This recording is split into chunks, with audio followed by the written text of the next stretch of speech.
From now on, I'm quoting an open letter from God. My dear children, and believe me, that is all of you, I consider myself a pretty patient guy. I mean, look at the Grand Canyon. It took millions of years to get it right. And about evolution, boy, nothing is slower than designing that whole Darwinian thing to take place, cell by cell and gene by gene. And I have been patient through your fashions, your civilizations, wars, and schemes, and the countless ways that you take me for granted until you get yourselves into big trouble again and again.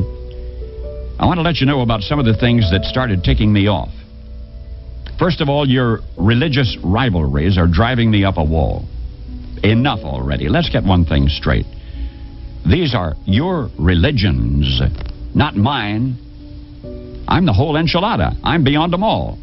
Every one of your religions claims that there's only one of me, which, by the way, is absolutely true, but in the very next breath, each religion claims that it's my favorite one, and each claims its Bible was written personally by me, and that all of the other Bibles are man-made. Oh, me. How do I ever begin to put a stop to such complicated nonsense? All right. Listen up now. I am your father and mother, and I don't play favorites among my children. Also, I hate to break it to you, but I don't write. My longhand is awful, and I've always been more of a doer anyway. So all of your books, including those Bibles, were written by men and women. They were inspired men and women. They were remarkable people, but they also made mistakes here and there, and I made sure of that so that you would never trust a written word rather than your own living heart. You see, one human being, to me, even a bum on the street, is worth more than all of the holy books in the world. That's just the kind of a guy I am. My spirit is not an historical thing. It's alive, right now, as fresh as your next breath. Holy books and religious rites are sacred and powerful, but they are not more so than the least of you.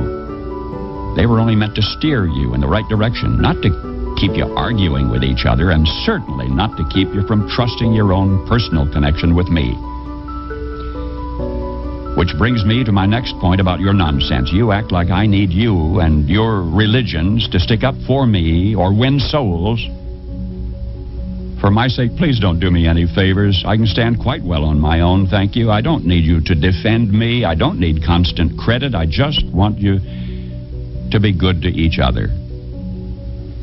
And another thing, I don't get all worked up over money or politics, so stop dragging my name into your dramas. For example, I swear to me that I never threatened Oral Roberts. I never rode in any of Rajneesh's Rolls Royces, and I never told Pat Robertson to run for president. And I have never, ever had a conversation with Jim Baker or Jerry Falwell or Jimmy Swaggart. Of course, come Judgment Day, I certainly intend to. Now, the thing is, I want you to stop thinking of religion as some sort of a loyalty pledge to me. The true purpose of your religions is so that you can become more aware of me, not the other way around. Believe me, I know you already. I know what's in each of your hearts. And I love you anyway, with no strings attached. So lighten up and enjoy me. That's what religion's best for. What you seem to forget is how mysterious I am. You look at the petty differences in your scriptures and you say, well, if this is the truth, then that can't be. But instead of trying to figure out my paradoxes and unfathomable nature, which, by the way, you never will, why not open your hearts to the simple common threads of every religion? You know what I'm talking about. Play nice with each other. Love and respect everyone. Be kind. Even when life is scary or confusing, take courage and be of good cheer, for I'm always with you. And learn how to be quiet so that you can hear my still small voice. I don't like to shout. Leave the world a better place by living your life with dignity and gracefulness. For you are my own child. Hold back nothing from life. For the parts of you that can die surely will, and the parts that can't won't. So don't worry. Be happy. I stole that last line from Bobby McFerrin, but who gave it to him in the first place? Simple stuff now. Why do you keep making it so complicated?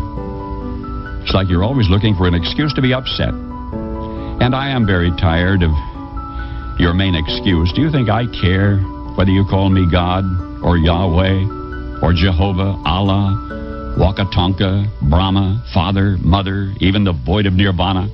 Do you think I care which of my special children you feel closest to? Jesus, Mary, Buddha, Krishna, Muhammad, or any of the others? You can call me and my special ones any name you choose, if only you will go about my business of loving one another as I love you. How can you keep neglecting something so simple?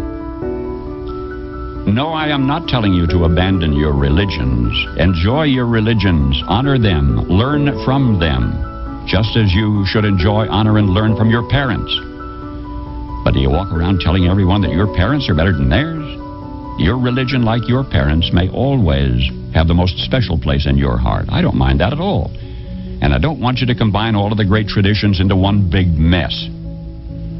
Each religion is unique for a reason. Each has a unique style so that people can find the best path for themselves. But, my special children, the ones that your religions revolve around, all live in the same place, in my heart. And they get along perfectly, I assure you. The clergy must stop creating a myth of sibling rivalry where there is none. My blessed children of earth, the world has grown too small for your pervasive religious bigotries and confusion.